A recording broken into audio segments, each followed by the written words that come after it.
Hi friends, welcome to Swami's kitchen. நாம் இன்றைக்கி பார்க்க போகிற ரெசிபி இடியாப்பம். அதுவும் புழுங்கலரிசி இடியாப்பம்.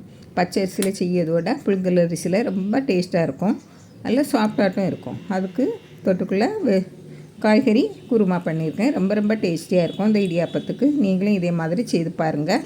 இதை எப்படி செய்திடலான்னு பார்த்துருவோம். நான் 1 கப்பு இட்லி அரிசி எடுத்திருக்கேன். இட்லி புழுங்கல் அரிசி, அதாவது இதை 5 மணிக்கூர் ஊற போட்டு வச்சுருக்கேன். அப்படின்னா தான் நல்லா நைஸாக அரைப்படும். உங்கள்கிட்ட இட்லி அரிசி இல்லை அப்படின்னா நம்ம சாப்பாட்டு புழுங்கல் அரிசி பெரிய அரிசி அப்படி இருந்ததுன்னா அது கூட 3/4 கப்பு புழுங்கல் அரிசியும் 1/4 கப்பு பச்சை அரிசியும் சேர்த்து ஊற வச்சுக்கிடுங்க. அப்படின்னா நல்லா சாஃப்டாக இருக்கும். இப்போ இதில் 1/2 கப்பு தண்ணி விட்டு நல்லா நைஸாக, எவ்வளோ நைஸாக அரைக்க முடியுமோ அவ்வளோ நல்லா நைஸாக அரைச்சிடுங்க. இப்போ அதை அரைச்சதை ஒரு பாத்திரத்தில் விட்டுருங்க. விட்டுட்டு இன்னும் ஒரு 1/2 கப்பு தண்ணியை அந்த மிக்ஸி ஜாரில் விட்டு அலசி அதில் விட்டுருங்க. விட்டுட்டு நல்லா கலந்து விட்டுருங்க.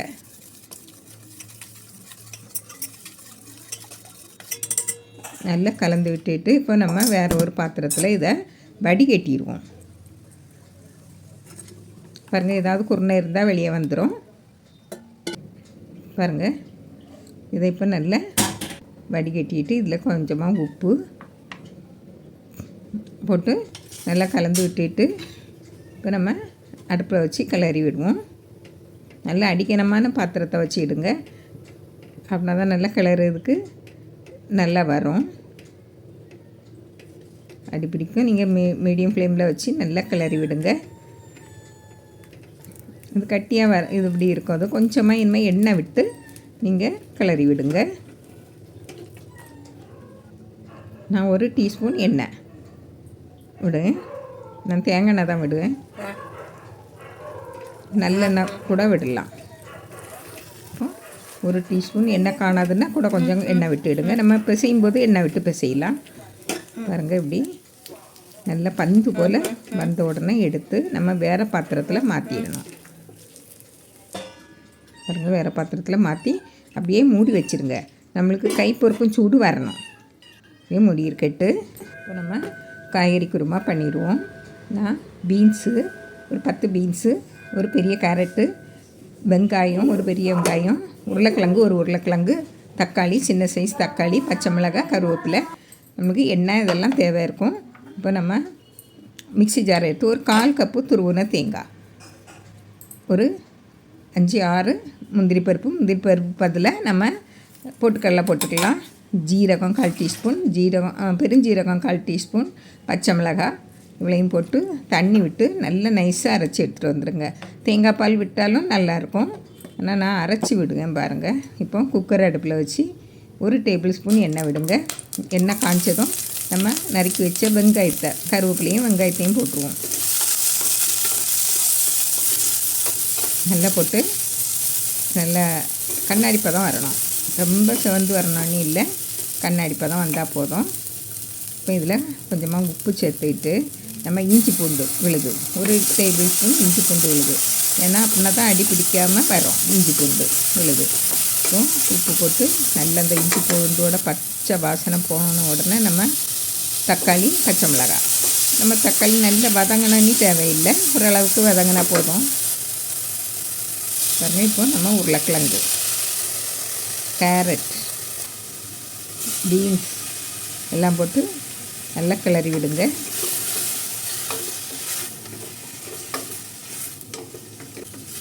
நல்லா கிளறி விடுங்க. தண்ணி இப்போ எதுவும் விட வேண்டாம்.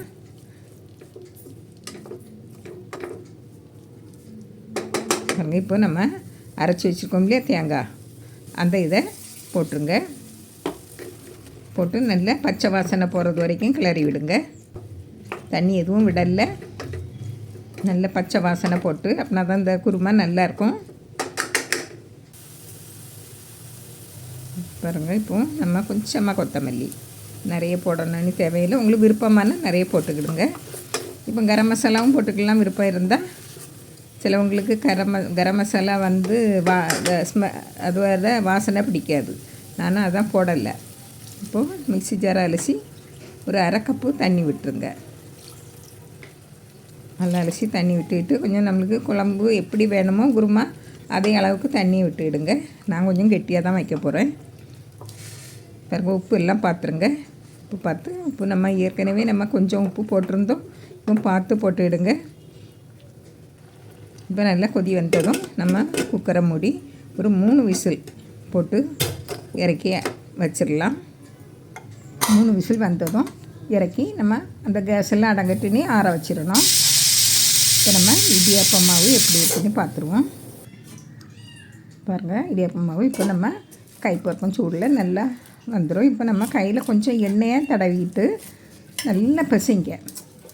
நல்லா சாஃப்டாக வர்றது வரைக்கும் கட்டிகள் இல்லாமல் நல்லா பிசைஞ்சு எடுத்துருங்க. இப்போ இதை 3 ஆட்டு எடுத்து நல்லா அதையும் நல்லா பிசைஞ்சு வச்சுடுங்க. கையில் எண்ணெய் தொட்டு விடுங்க. நம்ம ஏற்கனவே குறைவாக தான் எண்ணெய் விட்டோம், அதனால் இப்போது நம்ம எண்ணெய் போட்டு பிசைஞ்சு எடுத்துக்கலாம். அப்படின்னா தான் நல்லா சாஃப்டாக இருக்கும். இப்போ இதில் மூடி இருக்கட்டு. நம்ம இப்போது இட்லி பானையில் நான் தண்ணி கொதிக்க வச்சுருக்கேன். இப்போ நம்ம இருக்கிற இடியாப்ப குழம்புல நான் இடியாப்பா அச்சை போட்டு மாவை நிறையா எடுத்து வச்சு கொஞ்சம் கெட்டியாக இருக்கணும் மாவு. நம்ம கொஞ்சம் தளர்வாக இருந்தோன்னாக்கி மாவு இடியாப்பம் கொஞ்சம் பிசு பிசுன்னு இருக்கும். புழுங்கல் அரிசி இடியாப்பம் இல்லையா, அதனால் கொஞ்சம் கெட்டியாக இருக்கணும். பாருங்கள், நல்லா புளி இருக்குது, சாஃப்டாக வரும். பாருங்கள் எவ்வளோ இதாக வருதுன்னு பாருங்கள். இப்படியே நம்ம இருக்க மாவு எல்லாமே பிழிஞ்சு வேக வச்சு எடுத்துடலாம். பாருங்கள், இதை நம்ம இட்லி தட்டில் 2 தட்டையும் நான் பிழிஞ்சு வச்சுருக்கேன். ஒரு 7 இல்லைன்னா ஒரு 8 நிமிஷம் நல்லா வேகட்டு. பாருங்கள், நான் இடியாப்ப தட்டிலையும் வச்சு இது நல்லா பெருசாட்டு வேக வச்சு எடுக்கலாம். நல்லா பூ போல் இருக்கும். நல்லா அழகாக வருது பாருங்கள். பச்சரிசியோடையும் நல்லா செம்மையாக வரும். பச்சரிசி எல்லாம் செய்ய இடியாப்பத்தோடு நல்ல டேஸ்டாட்டும் இருக்கும். பாருங்கள், முதல்ல உள்ளது நல்லா வெந்தாச்சு. இப்போ அடுத்ததையும் நான் வேக வச்சு எடுத்துருக்கேன். பாருங்கள், இடியாப்பம் எப்படி ஒட்டாமல் வருதுன்னு பாருங்கள். நல்லா பூ போல் இருக்கும். பாருங்கள், நான் 2 தட்டையும் எடுத்தாச்சு. இப்போ நம்ம குருமா பார்ப்போம். நான் கட்டியாக தான் வச்சுருக்கேன். உங்களுக்கு தண்ணி வேணுன்னா இன்னும் கொஞ்சம் வெந்நீர் விட்டு கலந்துக்கிடுங்க. உங்களுக்கு எப்படி பக்குவம் இருக்கணுமோ அப்படி இருந்துட்டு நான் கொஞ்சம் கெட்டியாக தான் வச்சுருக்கேன். உப்பு எல்லாமே கரெக்டாக இருக்குது. இதை பாத்திரத்தில் மாற்றிட்டேன். பாருங்கள், கம்மனி வாசனையில் இருக்குது. நான் அது கொஞ்சம் தான் பெருஞ்சீரகம் போட்டு, உங்களுக்கு கரம் மசாலா போடணுன்னா கொஞ்சம் கரம் மசாலா போட்டுவிடுங்க.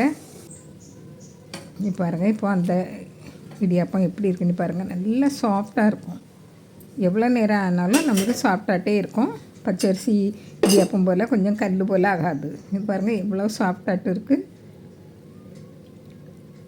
நல்லா சாஃப்டாகிட்டு இருக்கும். இந்த குருமாவும் இதுக்கு சேர்த்து சாப்பிட ரொம்ப அருமையாக இருக்கும். இதே மாதிரி நீங்களும் செய்து பாருங்கள். பிடிச்சிருந்தால் லைக் பண்ணுங்கள், ஷேர் பண்ணுங்கள், கமெண்ட்ஸ் பண்ணுங்கள், மறக்காமல் சப்ஸ்கிரைப் பண்ணுங்கள். தேங்க்யூ.